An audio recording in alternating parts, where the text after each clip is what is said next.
Hmm. Hello.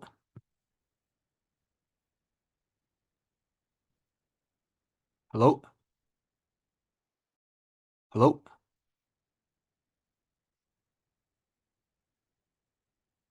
Hello. Hello.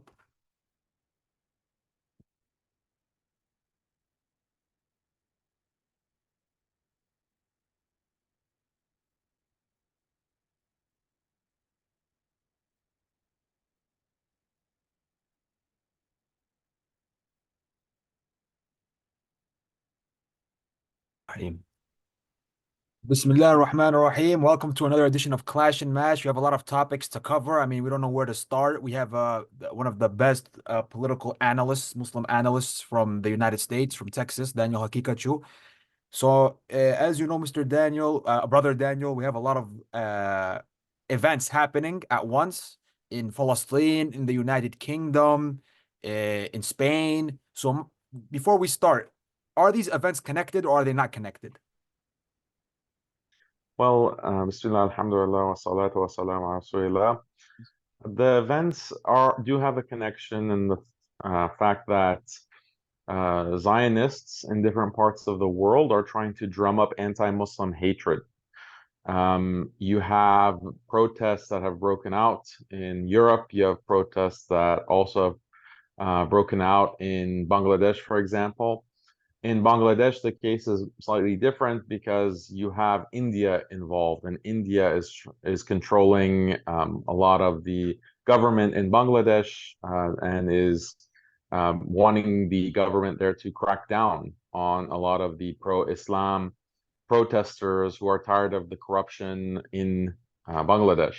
In Europe, however, and in America, you have this major Zionist lobby that is pushing anti-Islam, and they're funded directly by the Israeli government. There was a report in The Guardian that showed that the Israeli government is putting millions of dollars for anti-Islam propaganda pushed through social media and mainstream media in order to demonize Muslims, because they know that if they can demonize Muslims, then that will bring less heat and less pressure on the Israeli government for what it's doing to Palestinians, genociding them in Gaza.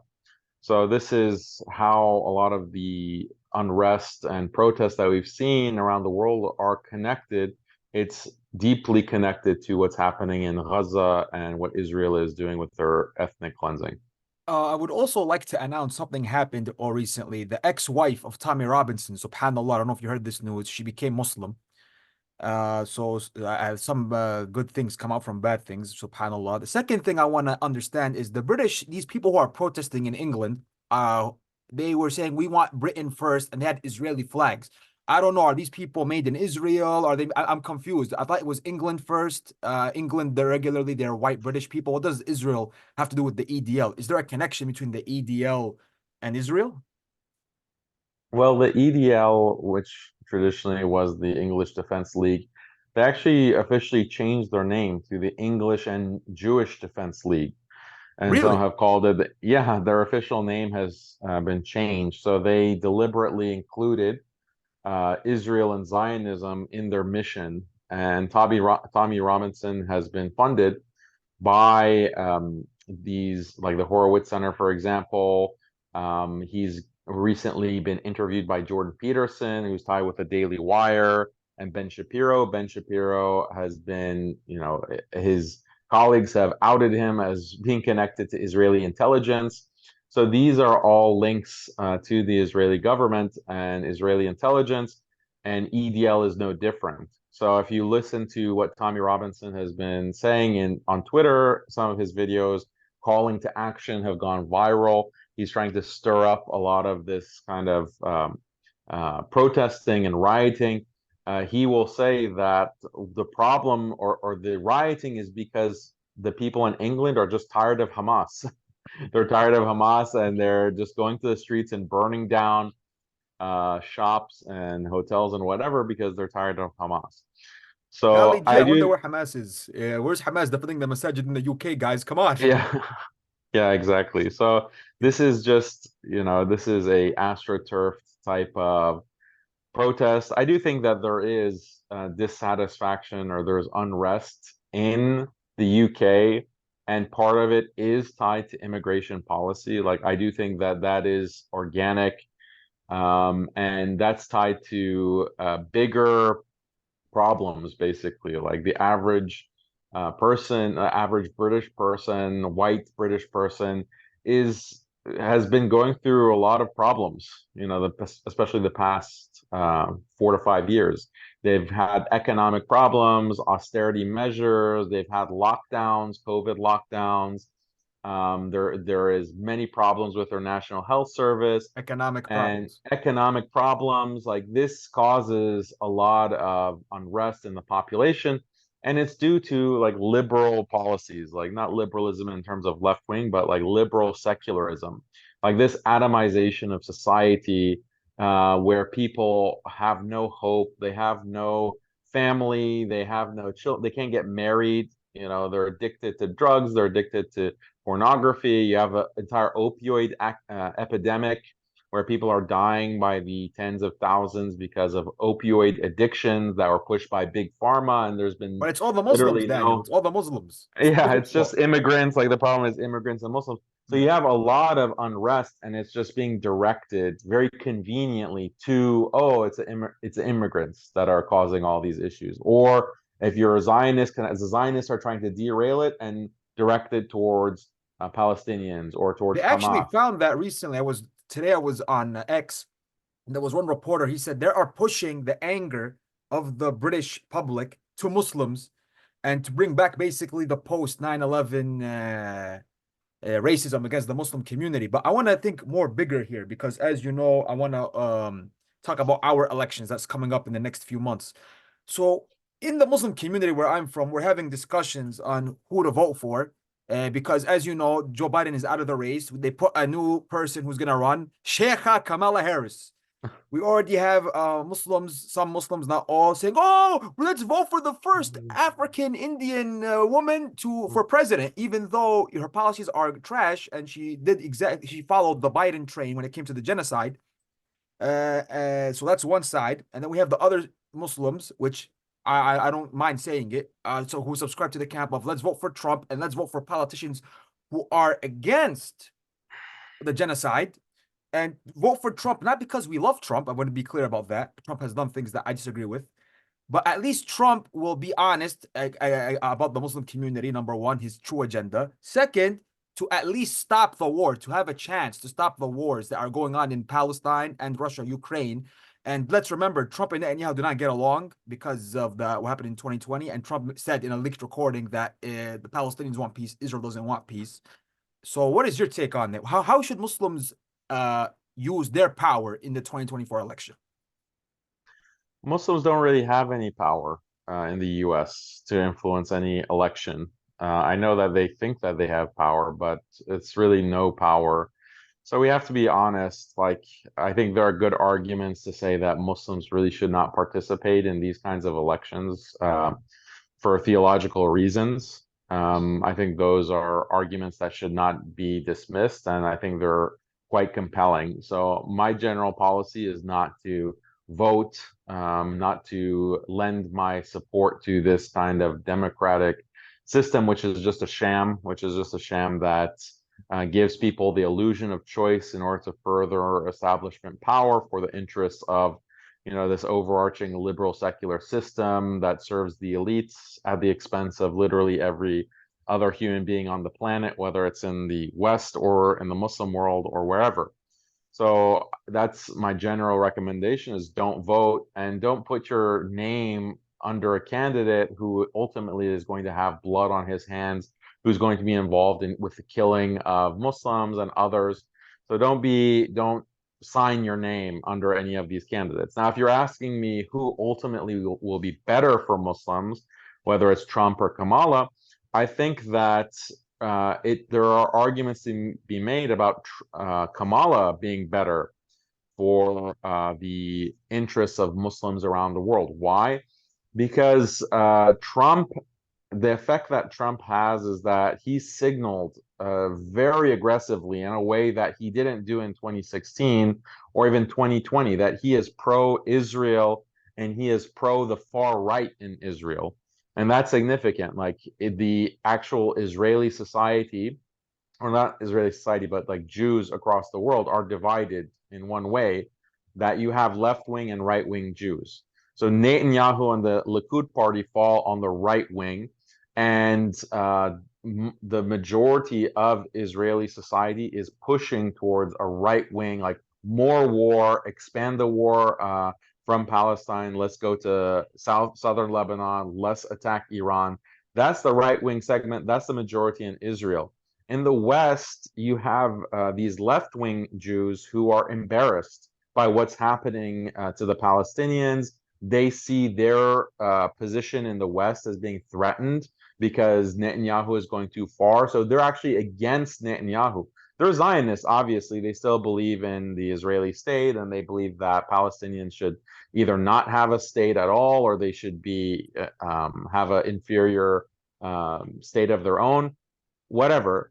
They are anti-Netanyahu. So the left-wing Jews, they support Kamala, and Kamala will, or a Democratic president will inflame these kinds of tensions, or it will actually exacerbate the tension between the left and the right wing. Whereas if Trump is in power, then America is going to be aligned. Right-wing Israel, right-wing America. That is only worse news, not only for Palestinians, but also for Muslims in some of these Arab countries that are run by puppet regimes, because those puppet regimes are actually emboldened to crack down even harder against their Muslim population when you have Trump in office. Why? You know, the whole Abraham Accords from 2020. The Abraham Accords is from who? It's from Jared Kushner and Trump. Like the Trump administration put that in place. What does the Abraham Accords do? Like obviously there's a whole discussion about what the Abraham Accords are, but it's normalization with Israel. When you normalize with Israel, you increase Israeli influence in your country, in your society.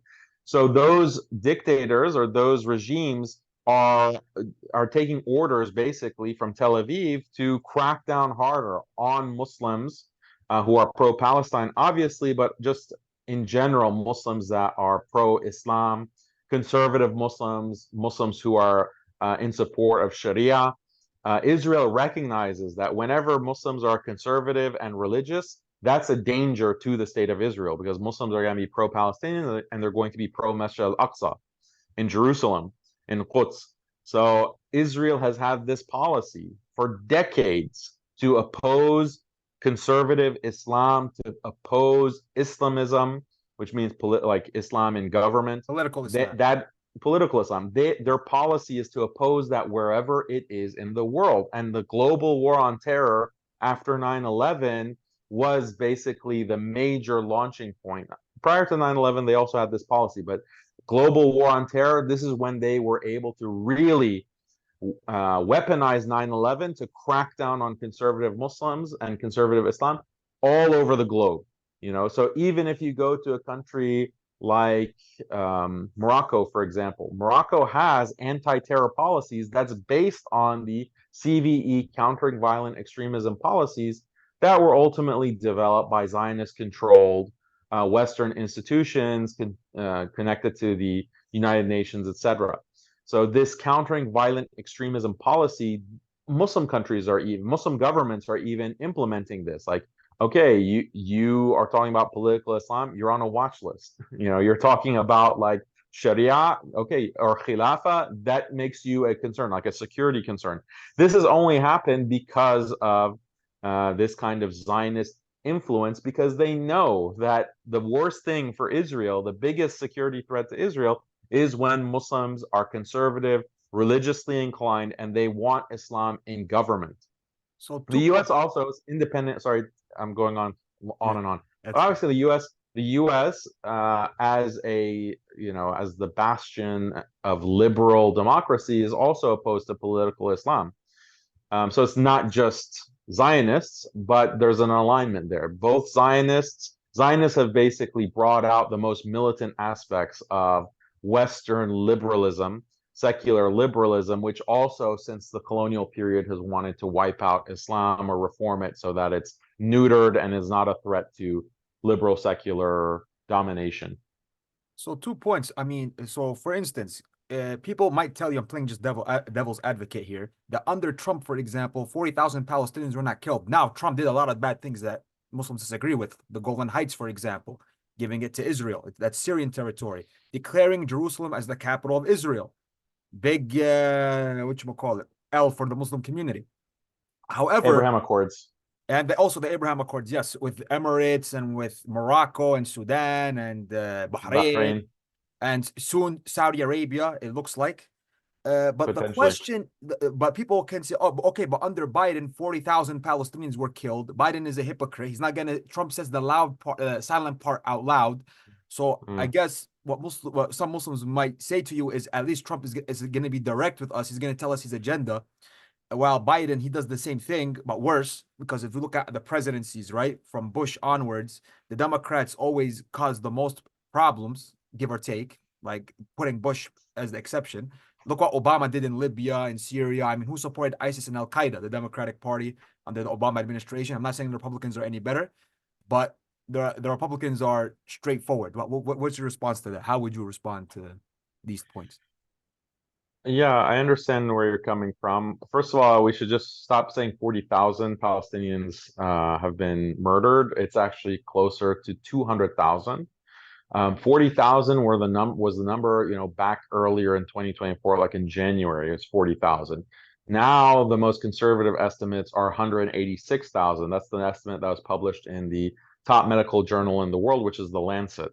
So 186,000 Palestinians have been murdered by the Israeli terrorist regime. And that's a conservative estimate. It could be as high as 250,000. So that's between 8% and 11% of the Gazan population, the Palestinian population of Gaza. So that's point number one. Point number two is that ultimately you have the deep state. You have the deep state and in America or the West in general, and they're unelected. It doesn't matter who wins the elections, they're going to be in power.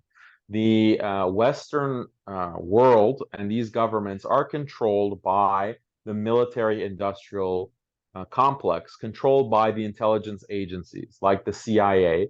And the CIA is closely connected to Mossad, Israeli intelligence. These are the elites that actually dictate what is going to happen in the Middle East, what is going to happen in terms of foreign policy, what's going to happen domestically, and they're unelected. So it doesn't matter, from my perspective, whether it's Trump, whether it's Kamala, it's going to be bad news for, at the end of the day. Yeah, you can point to certain policy prescriptions in the past where the Democrats are better than the Republicans, or vice versa. We can have that back and forth.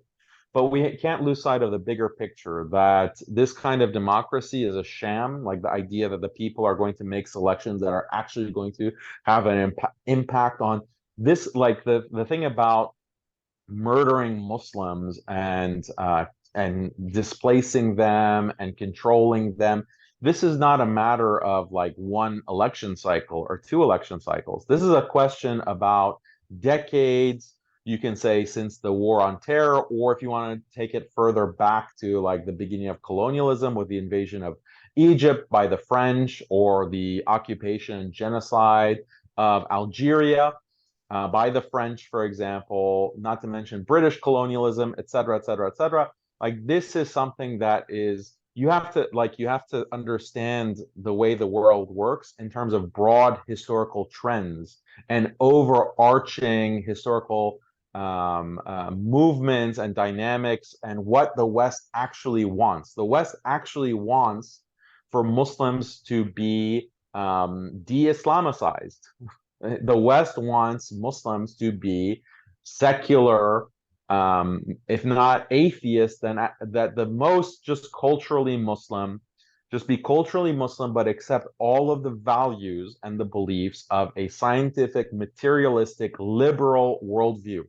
That is what they want. And how they get to that point, it really doesn't matter who is like the person sitting in the White House. I'll give you an example, like LGBT. LGBT like is one specific thing that is very disruptive to many cultures, any kind of traditional society. But you might think, oh, Trump is going to be like so much better on the LGBT issue. No, when Trump was in office in 2016, his State Department, uh, their policy was that we are going to fight against the criminalization of homosexuality in the world, throughout the Wow. world. So mainly Muslim countries are impacted by this. So they put diplomatic pressure and threatened sanctions against countries that criminalize homosexuality. Like this is a clear pro-LGBT agenda. It was coming from Trump's State Department. So Trump, like, oh, is he really? He's conservative, right? He's conservative, and that aligns with Muslims. I mean, full disclosure though, like in 2016, I did think that Trump would be a better option than Hillary Clinton. I still think that is the case. I think that if Hillary was in office, things would be much worse on all the things that we were complaining about with Trump, in terms of giving Israel the Golan Heights, moving the embassy to Jerusalem from Tel Aviv, etc. Abraham Accords. But at my assumption in thinking that Trump was better is that Trump is a wild card. He is not part of the establishment. He had made a lot of statements in his candidacy that he is going to drain the swamp, or he's going. I thought, okay, he's not going to really drain the swamp, but at least he's not like bought and paid for right out of the gate. At least he has some semblance of independence, and the establishment absolutely hates him. The fact that the establishment hates him, that the CIA hates him, like the CIA director John Brennan is going on CNN and saying that Trump is like a security threat, and it's really Vladimir Putin that put Trump in office through election interference, etc. That is positive because the enemy of the military-industrial complex is a friend, basically. But I mean, eventually he was co-opted. Eventually he was co-opted, and now he's signaling. And now that same establishment elite is pro-Trump. Like they're actually saying we want Trump in office. A lot of big tech has now said that they support Trump for president. Mark Zuckerberg announced, or he is a Mark Zuckerberg. He didn't say it directly to the public, but Donald Trump claims that Mark Zuckerberg called him and apologized and said that, I'm sorry we banned you on Instagram and Facebook, and I support you for president. This is according to Donald Trump. So the elites, the big tech elites, all of these institutions have now flipped. Now, why would they flip? Like, why would they flip and now support Trump? It's because he has given them promises, he's given them assurances, he Agree. signaled that he's on board with their agenda. He picked JD Vance as his vice president, as the VP pick. Why? JD Vance has all of these ties to different defense contractors, different intelligence contractors, and he is an establishment VP pick, and Trump chose him for VP. So this signals that Trump is just going to be more of the same. Like we can quibble, and just like I did at the beginning, I said that well maybe Kamala is better because of that dynamic between left wing and right wing Zionism and the effect on some of these Muslim countries. Because if Kamala is like what we've seen with Biden as president, we've seen from Saudi especially that they have looked to the East to make diplomatic ties. They've reached out to China, they've reached out to Russia, they've reached out even to Iran, and basically they want to put pressure on the United States to give them more of what they want, like to give them more weapons, to give them more security. So to pressure the United States, they have like tried to reach out to the East. But if Trump is in office and his administration, they're probably going to give Saudi everything it wants for normalization with Israel, and Saudi won't have to look to Russia or China or Iran to make diplomatic relations. That would have been better. It's better for Saudi to kind of be divided in the sense of it's more balanced, and they can't really. We can't say that Israel is just bossing them around. But if they rely completely on the U.S., that means they're relying completely on Israel. That's bad news for the Muslim world and for Saudi Muslims in Saudi, etc. So let's look at the Muslim world, what's going on right now. As we know, Israel killed three military and political leaders in a few days. Ismail Haniyeh, the leader of Hamas, Hezbollah commander in Lebanon, and in Iran. And they killed Ismail Haniyeh in Iran, which was a big slap in the face for Iran. My question is the following. I find it confusing. We have some Arab countries coming out, like Jordan, for example, in the open, saying, "Yeah, we're going to defend our airspace from Iranian missiles." I mean, at this point, just say we're defending Israel. I mean, the Jordanian people know, the Palestinian people know. Why are these countries this arrogant to come in the open? I mean, even Jordan, Egypt, Saudi Arabia, they're coming out. I mean, are they this arrogant, or they know the people are just going to shut up and take it? Well, they're first of all, they're going to defend Israel because of money, because they're getting paid literally billions of dollars by the US in order to support Israel policy. So Egypt is the second biggest recipient of foreign aid from the US. Jordan is number three. Israel is number one, obviously. So the reason for giving that much aid in the order of billions of dollars per year, 2 or 3 billion per year, is so that they will protect Israel and they will defend Israel's interests against Iran or whoever. So that's, that, and also part of it is that these leaders are worried about getting assassinated.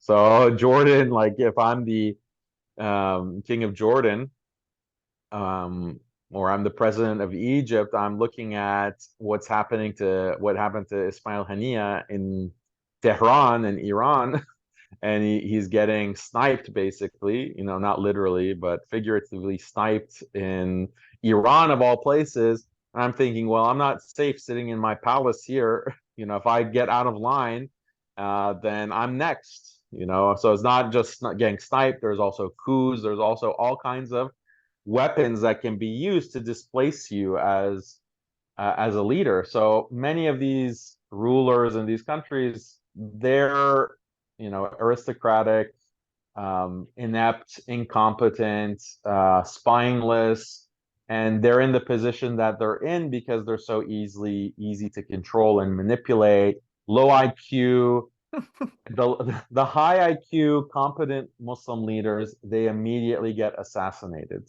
That's the history. Like you can look at someone like in Pakistan, like the Pakistani context. You had Muhammad Zia-ul-Haq. Like Zia-ul-Haq was the president of Pakistan, and he was pro pan-Islamic unity. Like Muslims across the world need to unite. He wanted to develop nuclear weapons for Pakistan and share that technology with the entire Muslim world. He was pro Sharia, like he put laws like the Hudud ordinance in place, like pro Sharia laws in Pakistan.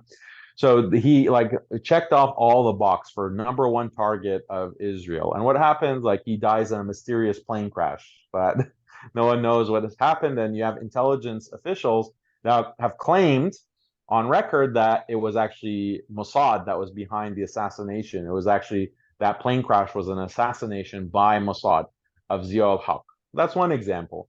But you have also King Faisal of Saudi Arabia.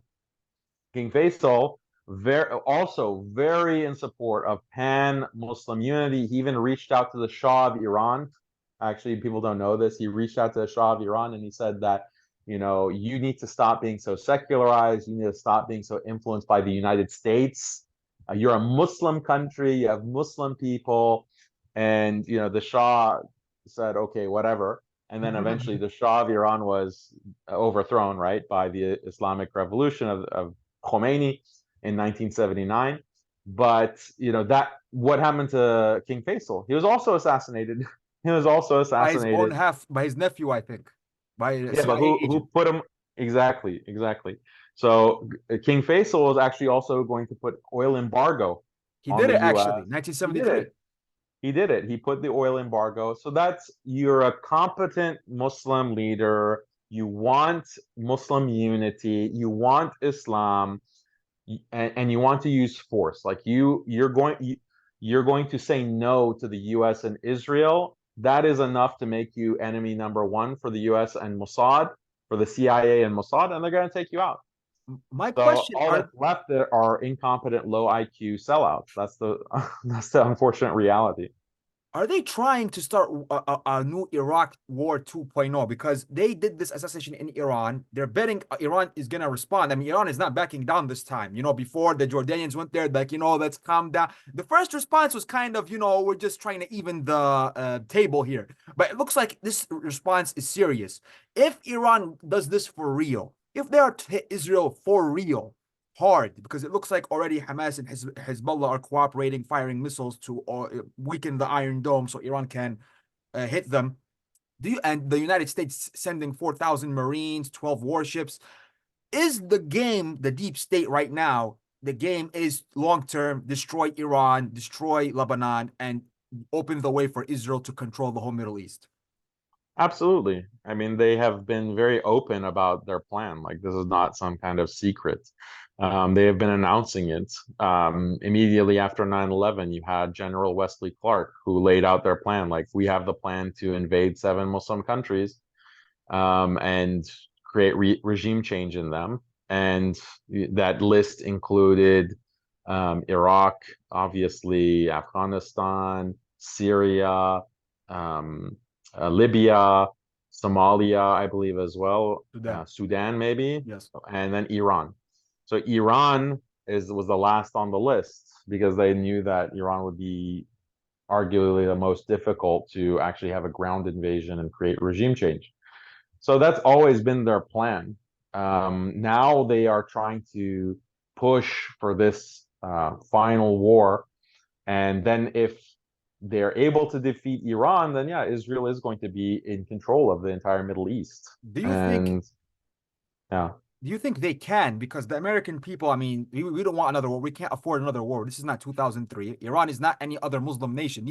This nation has ballistic missiles. They even announced, one of their politicians said, we have nuclear weapons. We have the bomb. We have the bomb, indicating, yeah, telling America, don't touch us. You cannot touch us.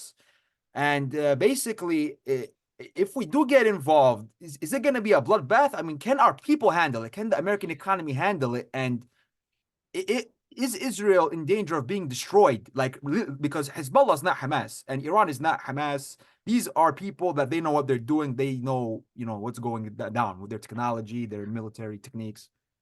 yeah, there's a lot of differences between Iraq in 2003 and Iran in 2024. Iran, as you mentioned, has a lot of technological advantages that Iraq didn't have 20 years ago. Also, I mean, the big factor is that we've moved more towards a multipolar world. You have in 2003, the US could really go unopposed in the international community, on the Security Council, the UN Security Council. Russia and China were not really a major counterforce to whatever the US wanted to do in the world. But that has changed significantly. And now Russia and China are not interested in their economic interests being jeopardized by Israel. And they have opposed Israel in certain key ways. And maybe you can claim that's been mostly symbolic, but it'll escalate because Russia and China need Iran. Iran is their key ally, and they're not going to let the US to just go in assisting Israel to take over or to even necessarily significantly damage the country. So that's what Israel wants. Israel wants a bloody war that will topple the Iranian government. But that is, other powers in the world are going to oppose that. And the US is stuck between a rock and a hard place. What can the US do? Maybe it can dedicate certain funding, certain weapons, certain troops symbolically, but will it be anything like Iraq in 2003? I highly doubt it. Like, I would be very shocked because that would just mean the end of the US. Like, it would mean the US can no longer be a superpower because of prolonged war in the Middle East. Anything comparable to what happened with Iraq is going to be just like a death blow to the US's power. The U.S., in order to be engaged in that kind of war, will have to completely pull out of its, support of the Ukraine against Russia. There can be, and if they do that, well, okay, that means you're giving up the Eastern Europe, control over Eastern Europe and the Ukraine, and that's just a domino effect, basically, that spells the end of the US. So I don't think, like, that's the thing, though, when you are a lot of these late stage empires, like the Roman Empire, for example, some of these late stage empires, they begin to make irrational decisions that make absolutely no sense. But because you have been lulled into such a state of incompetence, a state of negligence, a state of unawareness, like lacking self-awareness, you make decisions that are your downfall. And that's how empires fall. Like, that's a big reason why civilizations and empires fall. I think America is going down that route as well. So here's my other question. Let's look at other Muslim countries like Turkey. I mean, me personally, Erdogan as a leader domestically, with his domestic policies, I like him, but his foreign policy I do not like. He comes out and he says, for instance, oh, if Israel does this, we're gonna invade Israel, or if you know, I'm like, my dude, don't announce what you're gonna do. Number one, number two, just do it. Nike says, just do it. Yeah, and just send some Navy ships, for example. As you don't even have to attack Israel, just like what America did. Did America attack Gaza? No, they just sent some ships to say we support Israel. Send some warships, Turkish warships, okay? Or tell America if the genocide does not stop, because in my opinion, like Sami Hamdi says, Turkey, Jordan, Egypt, and Saudi Arabia, these four countries, if they just put pressure, they say we're not gonna export oil. We are going to send our militaries in, actually doing it, not talking. And tell Israel and the United States, look, this will be a World War III situation if this does not stop. America doesn't take Erdogan seriously. They're laughing at him, with all due respect, because in Turkey itself, there's NATO bases with nuclear weapons. Second, like, Turkey trades with Israel all the time, and they end relations and then they restart relations. It's a joke. Like, even the Turkish people had to put pressure on him to end the trade. That's too late. Now we need military. We need boots on the ground in Gaza, not just talking. Yeah, like, I don't. What do you think about that? What's your opinion?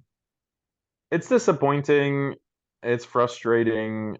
We can definitely criticize, and we should criticize the actions of some of these leaders or the inaction. At the same time, we should appreciate even symbolic gestures, like because we don't even have like Erdogan like saber rattling and saying, "Oh, we're going to do this," or "We're going to invade Israel." Like, a lot of these Muslim countries won't even reach that level. Like, that's how pathetic things are. Like, you have a lot of countries that won't even threaten Israel with anything, let alone invasion. So the fact that he's saying these kinds of things, okay, that's nice. We can appreciate that. But like you said, like, where's the action? Like, where is the actual response? That's why I don't understand like people criticizing Iran. Because when you mentioned like earlier the that airstrike that they had where they sent hundreds of drones and they sent hundreds of ballistic missiles as well. Yeah. And people were criticizing that and saying, "Oh, Iran, like, oh, you did nothing. Like, maybe the regimes are actually in on it with Israel, and it's all coordinated. This was just theater. This was just fake." Like, really? Like, okay, fine. Like, it wasn't that effective, but at least it's something compared to every other country, like all of these other Muslim countries that have done literally nothing. Like, they've done literally nothing. So, okay, yeah, could Iran do more? Yes, Who perhaps. supplies the But weapons to all these groups? I mean, people don't say this. The Palestinians themselves even say we get weapons from Iran. Iran says this. I mean, it would be nice to get some weapons from Egypt, from Saudi Arabia, from Jordan. I mean, if you guys don't want Iran to get all the credit, the battle, as the Arabs say, the battlefield is open. Ahlan wa sahlan. No, we have the opposite. We have Egypt finding tunnels, flooding the tunnels, destroying the tunnels. We have Jordan arresting people who are smuggling weapons into Palestine because they have to do their job. That's their job. We have the Palestinian Authority arresting people in Tulkarem for resisting, so they're doing their job. I mean, in my opinion, for those people who criticize, shut your mouth with all due respect. Overthrow your governments. Overthrow the Jordanian government. Overthrow the Egyptian government. Overthrow the Palestinian Authority government. Overthrow the Saudi government. Become like Iran technologically, militarily, then start talking. That's my point. Well, I don't necessarily support like revolutions in all these countries, and that's going to maybe make things a lot worse. So just to be clear, but Yeah, in terms of criticism that these governments aren't really doing anything, so maybe we shouldn't be so critical of Iran, even though I oppose, like I'm not a fan of the Iranian government. I criticize them of all the course. time. But they are doing something. And the Palestinians themselves, like Ismail Haniyeh was in Tehran for a reason. Like Abu Ubaidah uh, appreciates and thanks the Iranian regime for a reason because they're getting that support and it's unconditional support. Abu Ubaidah made this point very clear that we don't accept any conditional support. Like if Iran was telling us that we'll To give become you Shia, for weapons, example. but you have to become Shia or you have to support like Bashar al-Assad, uh, if they put any strings, any conditions, we won't accept it. It has to be unconditional, then we accept it, no matter who it comes from. So that I think is a very intelligent and wise policy that Muslims should have. Like if we have this existential threat, we have this huge danger with the U.S. and Israel working to completely destabilize the Muslim world and attack Islam, by the way, to reform Islam and secularize Islam. This is something that has been happening for decades, for generations, and it's coming to like this tipping point. And we have to be very practical. Like, how do we solve this issue? If we remain in kind of nationalistic bickering, like, oh, we're this nation, we're this sect, we're this group, then it's going to we're going to be weak. We're going to be easily taken over. We're going to be easily manipulated. So we have to be smart about it, just like Abu Ubaidah says. Like as long as it's unconditional, if we're going to support and we're going to work together against this enemy unconditionally, okay, then we can accept that and we should do that. And this has a basis like in the Quran and Sunnah, obviously. So I have two more questions about two individuals, two figures that, in my opinion, have been trending the last few days. Number one, Mr. Patrick Bet David, who has kind of, in my opinion, defamed Islam. He brought on this boxer who said that "A'udhu billah," Prophet Muhammad sallallahu alaihi wasallam, "A'udhu billahi minash shaitanir rajim" is the P word. And then this guy says he respects Muslims. We need people to box this individual. I will box this individual because of the honor of Prophet Muhammad sallallahu alaihi wasallam. And he says that the Palestinians are the problem, Mr. Patrick Bet David. He says Palestinians are the problem. I mean, I challenge him, and I hope you could challenge him to go back on his podcast and put him in his place, inshallah. And then the last point, Andrew Tate. I mean, this guy, he's putting question marks in my head. I mean, why is he supporting the alt-right against the Muslims? I'm confused. He says that the British people want their country back. I mean, if they want their country back, let them go deal with the Rothschilds and deal with the government, the people who destroyed their country, not the Muslims. The Muslims are actually building the United Kingdom. So, your response to about those two individuals? Yeah, Patrick Bet David, unfortunately, like he's surrounded by Zionists, and they kind of dictate a lot of things that guests that he brings and the questions that are asked. So he's being managed basically by Zionists. And that's unfortunate because him personally, I think he's open-minded and he'd be willing to talk to Muslims in a more real way about a lot of these issues. That was my personal experience with him. So I hope that he can kind of break free from some of these Zionist handlers and talk to Muslims in a more real way and be willing to learn. I think he would benefit from that, obviously, as opposed to that boxer. Like he just has like the standard lie about the Prophet sallallahu alaihi wasallam, Oh, like I this said that. kind of wrong mentality that really makes no sense. I've critiqued it 1,000 times by now and done debates, and so but we have to like take his words. Like obviously we get angry and we get annoyed by what he says, insulting the Prophet sallallahu alaihi I said wasallam. But the way that he said it, if you watch that clip, this Bryce, his name is, he's an MMA fighter, Bryce. what was his last name? I forgot. But It's the from way he Arkansas. puts it from Arkansas, he wasn't like trying to just insult the Prophet I ﷺ see. in the way that some of these enemies of Islam do. Like he was just saying his opinion. I think that action, like marrying someone who is 6 years old or 9 years old, I think that that is this. This is wrong. Okay, yeah, you have a different moral perspective. So that's not necessarily an insult. It is an insult, I mean, but it's not coming from a place where he's trying to be belligerent or trying to Okay, defame. okay. I'm not defending what he said at all, by the way. I'm not defending what he said, but I want us to not be just reactive, like, oh, I'm gonna go fight you. I want us to be understanding of where is what he's saying coming from. Like if he was just trying to be mocking and insulting, like just trying to insult, yeah, we would be angry. That's a different thing though, right? It's a different thing if he's just trying to insult the Prophet ﷺ, trying to I put see. Muslims down, trying to defame. I don't think that's exactly where he came from. Allahu alam. Mhm. But given that maybe that's not where he's coming from, then our approach should be, okay, let's explain to him, because he's not alone in this type of mindset. A lot of Christians have this same, like, a lot of them would accept Islam if it weren't for this issue. Like they would accept Islam. So that does that mean that we distort the issue so that they accept Islam? No. Mhm. We Islam is about the truth. So we don't hide the truth. We don't lie about the truth.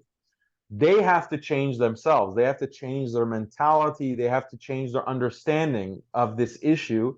How can we facilitate that as du'at, as people who are callers to Islam? This is a question of strategy. This is a question of media. This is a question of debate. This is a question of, how do we get them to understand this issue and realize that, look, you have a problem with this type of marriage, but guess what? Like, you don't have problems with young children being sexually active. Like, that's part of the culture, right? That's part of the culture that you are completely fine with. You even endorse it. Like, you even endorse it. Go to any public school, go to anywhere that there are children as young as 8, 9, 10 years old. Like, we're talking about fifth graders, sixth graders, seventh graders. They are unfortunately sexually active. And this is something that is accepted. It's something accepted. It's something that's celebrated. So your culture has no problem with, childhood sexuality. And it hasn't. In fact, it promotes it. And I pointed out like the double standard. Your only problem is with marriage. Your problem is with marriage, but you have no problem with the actual sexuality. So how can we like elaborate on these arguments, expand on them, present them to someone like Bryce? If I had the opportunity to sit with Bryce and I invited him to discuss, I would be able to like walk him through these examples. Another example is Sneeko. Sneeko has had this debate, has had this discussion, and he was very successful in explaining to some of these critics of Islam that, yeah, this is this idea of underage marriage, quote unquote, or minor marriage, or whatever you want to call it. It's a taboo, but it's not a rational taboo. It's just based on a very small segment of your Western cultural history. If you go back not even 50 years, this was very common, even in the present, in terms of the law. The age of, like, the minimum age of marriage is not defined in most states. Really? Yeah, and you can because you can go to parents can go to a judge and say, yeah, my daughter or my son is going to get married to this individual, and we consent, and that's a legal marriage. The Wow. judge can write off on that. Yeah, that's people don't realize that. Over 100 countries in the world, Muslim, non-Muslim, do not have a minimum age of marriage. There is no minimum age of marriage in the majority of countries of the world. So they're trying to change that. They're trying to change that, but most of the world has had no problem with this idea of minors under 18 getting married. It's only a problem because of feminist efforts and because of like it only became a problem in the 20th century when, post-industrial revolution, where you're going through this entire social transformation where women have to be in the workforce, women have to be on in the factories, women have to be contributing to the economy, and the only way they can do that is if they're not at home with kids, being wives and mothers. So how do you prevent women from being wives and mothers? Put them You to work. force, yeah, you put them in school, require them to be in school, mandate that, and you prohibit them from getting married. And then after a couple of generations, it becomes this taboo. It becomes a taboo where you find marriage at age 13 like something so horrific and something so vile, but you have no problem with a 13-year-old having a boyfriend or going to prom, and everyone knows what happens at prom or after prom. That's when you get, lose your virginity in the back of someone's car. Like that's understood culturally, but you have no problem with that as the cultural institution. So that tells me that you're a very confused society, you're a very confused culture, and you need guidance. That's why you need Islam. That's why we have the responsibility to reach out to someone like Bryce, who said, by the way, that he loves every Muslim that he's seen and he's I ever saw met. that. Yeah. Muslims that are great. Alhamdulillah. Yeah, that's what he's saying. So he needs someone to talk to him and walk him through this information. I mean, my problem is mostly with not with him specifically, but with the PBD podcast and how they ask the questions and how ever since the conflict began or how they deal with Islam in general, they don't bring on experts like yourself. They only brought you and Jake on one time, and then you guys were never seen again. I don't know if he's reached out to you or if he's tried to bring you. See, this is weird, and that's what I'm saying. Let's have an open market of ideas. Bring it on. That's what I say. And then They the can't have that. Like, it's such a issue, right?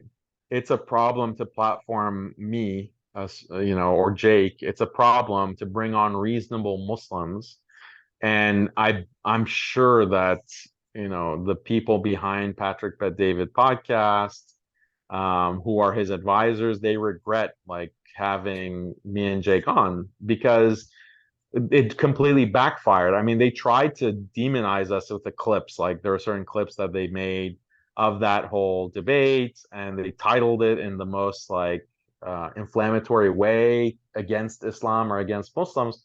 But most of the people who listen to that debate, they end up saying, well, it seems like these hardcore, conservative, crazy Muslims have a point.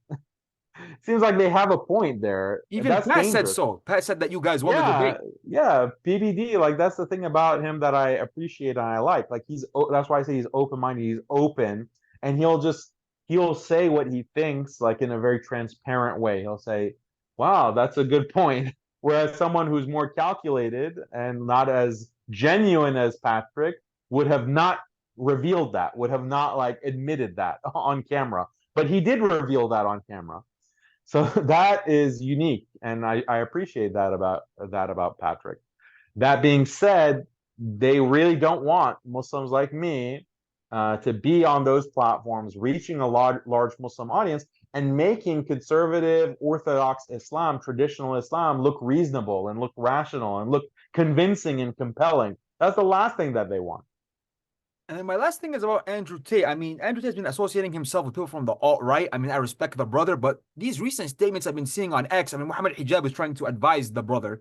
Like, why are you associating with the enemies of Islam? These people are the enemies of Islam. And I'm confused. Can you please tell us what the hell is going on in his head? I'm confused. Maybe you could tell us. Yeah, so if you look at Andrew Tate's fan base, he has a lot of Muslim fans, obviously, and he has a lot of right-wing fans. And when you have like such a massive fan base following, and you try to cater to as many people as possible, like that's natural, right? That's natural. So he thought he was catering to one major component of his fan base, which is the right wing, and the right wing being anti-immigrant, without that having consequences for the other half of his following, which are Muslims. But he miscalculated. I don't think he was deliberately trying to inflame and make Muslims angry. I don't think he deliberately wanted to do that. I think he just made a miscalculation, and now you see today he's been walking back a lot of his statements and trying to explain and do this kind of soft apologizing. Is it enough? No, I don't think it's enough. He should say that he was wrong to promote Tommy Robinson. He was wrong to just his initial assessment, because what happened was you had this stabbing of 3 girls in the UK. I heard it wasn't even a And Muslim. It was, I think, a Christian immigrants. I'm not sure. I don't want to put, but it wasn't a exactly. Muslim. So it wasn't even an immigrant. It was like a Christian second generation from, like, his parents are from Rwanda, but he was born in the UK.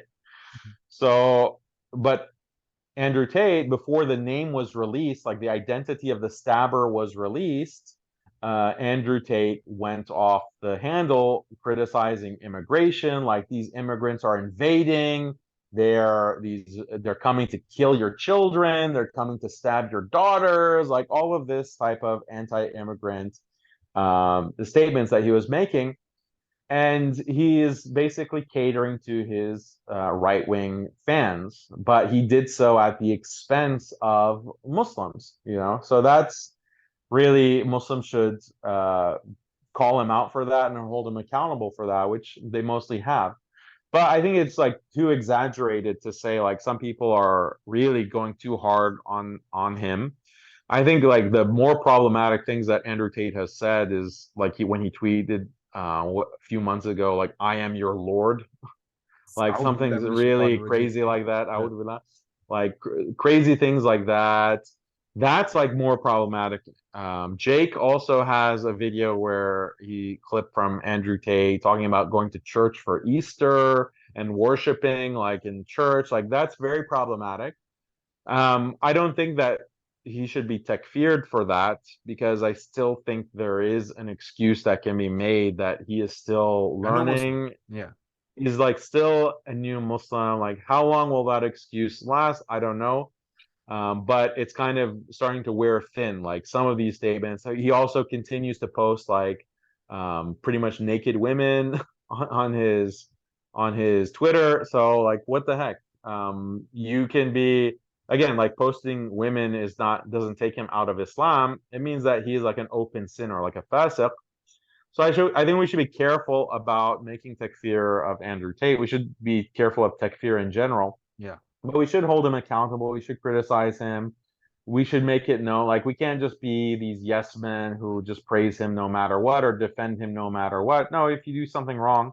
Now, when it comes to the right-wing sentiments, yeah, there is this kind of tension and anger directed towards immigrants, because a lot of these Western countries have been like very, you know, blatant in kind of putting it in people's faces that we're going to like build these state-of-the-art hotels for illegal immigrants, and we're going to give illegal immigrants access to healthcare. So you have an illegal immigrant who's like cutting the line, like getting better healthcare than people who are citizens. So obviously that's going to cause tension. It's going to Problems. cause Yeah. resentment. It's going to cause anger. So I think that's part of like, I think that there is like an organic resentment against immigrants and immigrant policy, but who is like pushing that? The people who are pushing that, like it is these governments, you know, it is, and it's not like left wing or right wing. They're all like pro immigration at the end of the day. There's none of the mainstream parties are saying like let's stop immigration. They're all supporting immigration in a way that is advantageous to elites and disadvantageous to the people within that population. But that's deliberate. Like that's a deliberate plan. Why? Because liberalism ultimately is against nationalism. Liberal in the sense that liberalism is against borders. Liberalism, like in the Enlightenment thinkers viewed like nationalism and borders as a restriction on your freedom. Like you should view yourself as an individual, a free individual equal to everyone else. Like that's the Enlightenment ideal. But if you start creating borders and you start creating a country with a national identity, that restricts freedom and it takes away from equality, because people can't move freely from one place to Where another. is the Like you have to line? have, yeah, I mean, There's no well, line that's in liberalism. There's no end in sight. There's no end in yeah. sight. Yeah, liberalism is like this cancer. That's the thing. Like that annoys me. Like the far right or the right wing, like they're too stupid. Like some of these protesters, unfortunately, they haven't been educated to understand that your enemy is not the immigrants. Like the immigrants And the refugee has been created by a liberal secular system since the Enlightenment that has colonized and occupied and invaded the Muslim world or Africa or South America or Eastern Europe, wherever. Like they have been invaded and occupied and colonized, and there are these puppet regimes that have been installed to implement this hardcore crackdown on the population in the interest of the United States and Israel. So those refugees are coming to the West for a better life. They're coming to escape death and destruction from the countries that the West colonizes and bombs and invades. So the poor immigrant, or the immigrant families, like they are just trying to survive. So, and then you're blaming them. You're blaming them for the social unrest that is created when you have this mass migration or this population displacement. So the right wing, if they're smart, they would realize that, look, the real issue is liberal secularism. It is this global world order that the liberal secular system has implemented. That is causing your issue. So protest against that, or reject that. But instead, it's much easier to say, oh, this brown person or this black person is the source of all of my frustrations. That's really stupid. And these powers are manipulating that population, like the native population in Europe, against immigrants, against Muslims specifically, against the Palestinian cause. Like they're taking advantage of this, but the real culprit is not being addressed.